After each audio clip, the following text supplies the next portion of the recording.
Majelis Rakyat Papua dan Majelis Rakyat Papua Barat resmi mendaftarkan yaitu gugatan sengketa kewenangan.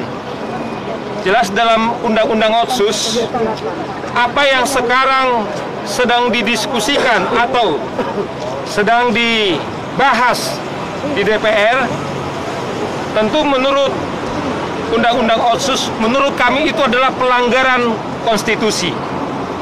Nah, kami berharap kepada mahkamah, karena di DPR sedang berjalan yaitu pembahasan soal Otsus, menurut kami itu adalah tindakan yang sangat serius melanggar konstitusi. Nah, dasar itulah MRP, kami kuasa hukum, meminta kepada Majelis Yang Mulia Negarawan 9 Mahkamah Konstitusi supaya segera menyidangkan dan meminta melakukan putusan provisi, meminta supaya pembahasan yaitu Undang-Undang Otsus nomor 21 tahun 2001, Undang-Undang Otsus Papua, segera diberhentikan.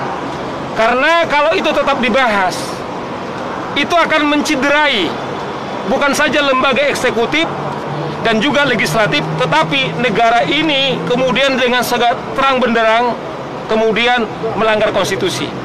Otsus Papua itu lahir adalah karena kesepakatan negara, bukan karena diminta oleh bapak-bapak ini atau ibu-ibu ini, tetapi negara memberikan sehingga itu bentuk undang-undang. Jadi kalau pemerintah mengatakan menggunakan pasal 5, saya pikir itu adalah digunakan untuk hal yang normal, bukan kepada otonomi khusus seperti Papua, tetapi itu berlaku kepada daerah-daerah atau seluruh lembaga-lembaga yang sudah diatur di dalam Otsus Papua. Otsus Papua mengacu dengan undang-undang konstitusi kita, yaitu pasal 18B. Jelas di sana.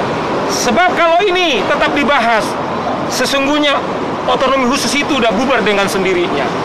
Sebab kalau mereka bisa membahas 2 pasal, barangkali tidak berbeda membahas 20 pasal atau membahas semuanya, berarti DPR kemudian dengan pemerintah sesungguhnya sudah menafikan otonomi khusus. Inilah menurut kami sesuatu yang sangat serius pelanggaran yang dilakukan oleh eksekutif kemudian dengan legislatif, bukan soal 2 pasalnya, tetapi menurut kami adalah mekanisme di dalam pasal 77. Kalau ada perubahan di undang-undang ini harus melalui hanya orang asli Papua, dan mekanismenya adalah melalui Majelis Rakyat Papua, ditujukan kepada Majelis Rakyat Papua dan DPRP Papua, kepada Presiden kemudian dan DPR. Jelas di sana adalah tujuannya, tetapi mekanismenya itu adalah dari orang asli Papua dan melalui MRP dan DPRP.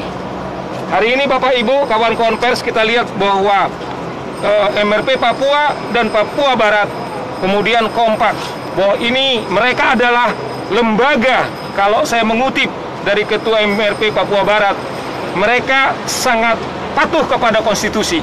Mereka buktikan, bukan membawa ini ke badan-badan internasional, tetapi membawa ini ke Mahkamah Konstitusi, bahwa kita komit untuk menegakkan konstitusi kita. Itu saya kira kawan-kawan sikap daripada MRP Papua dan Papua Barat yang sekarang dipercayakan kepada tim penasihat hukum. Bang, terima kasih. Alasan mereka nggak diajak diikutsertakan kenapa, Bang? Saya pikir tanya mereka kenapa mereka tidak mengajak. Bahkan detik ini kami dengan inisiatif kami menemui semua lembaga. Kami menyurati Menko Polhukam, bukan kami diundang. Bagaimana sikap proaktif daripada bapak-bapak ini? Saya pikir kawan-kawan jurnalis, cobalah ditanya. Tetapi mereka selalu membuka pintu. Bahkan detik ini didaftarkan, mereka masih tetap secara proaktif menyurati lembaga-lembaga. Nah, itu yang kami prihatin, bahwa kita tidak tahu apa penyebabnya, mengapa kemudian lembaga-lembaga itu tidak proaktif untuk taat perintah daripada undang-undang. Inilah sedang diuji di mahkamah ini. Kami berharap 9 mahkamah negarawan ini kemudian memutuskan secara independen, kemudian fair, dan tentunya juga sesuai dengan hati nurani daripada bapak-bapak ini. MRP menyampaikan apresiasi dan penghargaan kepada tim kuasa hukum yang sudah kami percayakan untuk melakukan uji pasal 77 di Mahkamah Konstitusi. Dan hari ini sudah daftar dan mewakili dari tim Pradi. Tadi Bang Saur sudah menyampaikan. MRP pada prinsipnya dan berpandangan bahwa untuk perubahan undang-undang ini harus diusulkan oleh rakyat Papua. Itu usulnya dari rakyat melalui MRP dan DPRP, barulah kami akan sampaikan kepada pemerintah dan DPR RI. Itu sesuai dengan peraturan perundang-undangan. Itu amanat dan perintah Undang-Undang 21 tahun 2001 seperti itu. Tetapi kemudian proses dan diskusi yang dilakukan oleh DPR RI hari ini untuk perubahan kedua hanya dengan 2 pasal, itu berarti sudah mencederai konstitusi kita, terutama di pasal 77. Makanya MRP dan MRPB sesuai dengan aspirasi dari rakyat Papua untuk memastikan pasal 77 masih berlaku atau tidak. Dengan santun sebagai warga negara Indonesia yang baik, kami datang uji pasal 77 di Mahkamah Konstitusi. Sebelumnya udah diajak belum sih untuk pembahasan ini di DPR, Bapak? Pada bulan Februari sampai bulan Juli tahun 2020, Menteri Dalam Negeri telah menyurat kepada Bapak Gubernur dan MRP dan DPRP bahwa meminta usul saran dari Gubernur, MRP dan DPRP untuk lakukan perubahan kedua Undang-Undang 21 tahun 2001. Tapi menurut Majelis Rakyat Papua, untuk lakukan perubahan itu hak konstitusi rakyat.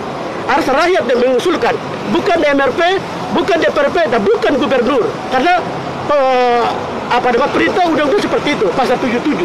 Itu sudah final. Pasal 7 mengatakan bahwa usul perubahan itu lakukan oleh rakyat Papua melalui MRP dan DPRP.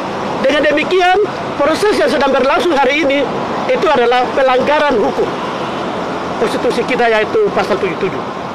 Kami Majelis Rakyat Papua Barat pada saat RDP sudah kami laksanakan sesuai dengan pasal 77. 2 MRP lahir dalam satu undang-undang.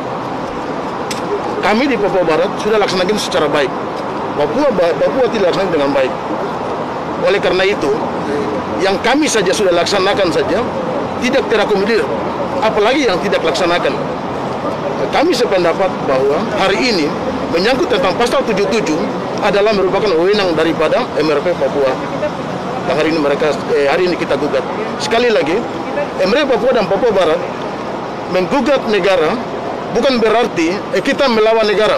Sekali lagi, kita hanya menguji materi apakah pasal 77 ini masih berlaku atau tidak. Kalau memang tidak berlaku, ya tidak perlu. Oleh karena itu, dengan kesadaran kami, Majelis Rakyat Provinsi Papua dan Papua Barat menguji materi tentang pasal 77 itu. Oleh karena itu, kami berharap bahwa negara jangan bertanggapan negatif terhadap 2 lembaga ini. Sekali lagi, negara jangan bertanggapan negatif terhadap lembaga ini. MRP hari ini melaksanakan ini karena tuntutan daripada orang asli Papua. Kami ingin menyampaikan apa yang menjadi kerinduan dan keinginan orang asli Papua hari ini. Dan sesuai undang-undang ya, Pak? Rumah kami yang tahu isinya. Dapur kami tahu apa perabot yang harus diisi. Bukan orang lain yang datang dan mengisi perabot itu. Sekali lagi, negara yang membuat undang-undang ini, negara harus mentaati aturan yang dibuatnya itu sendiri. Jangan lagi negara mengabaikan itu. Akhirnya, negara bertanggapan negatif terhadap 2 lembaga ini. Sekali lagi, 2 MRP hari ini tidak melawan negara, tetapi kami menuntut keadilan. Terima kasih.